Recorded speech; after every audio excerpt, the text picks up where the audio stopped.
How to unlink PSN account from Electronic Arts. The very first thing you want to do is to head over to the website of Electronic Arts. Once you're on the official page of Electronic Arts, what you want to do is tap on this person icon at the top right. Click on Sign In. Enter the login credentials of your Electronic Arts account. Once you have entered, click on Sign In.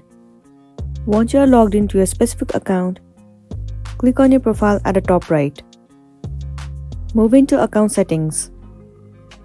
Inside Account Settings, click on Connections. So in this page, it will show you all of the accounts that are connected with your Electronic Arts account. As you have linked your PSN account, it will be visible in this page. Right beside the connected account, the option of Unlink will be visible to you. What you want to do is simply click on it. This interface will appear. Read all of those guidelines and click on this checkbox. Once it is done, tap on Unlink, and then your PSN account will be unlinked successfully and you'll be good to go. So that's it, and this is simply how you can unlink PSN account from Electronic Arts account. I really hope this video is going to be helpful for you. If it does, please make sure to like and subscribe to our channel. And thank you for watching it till the end.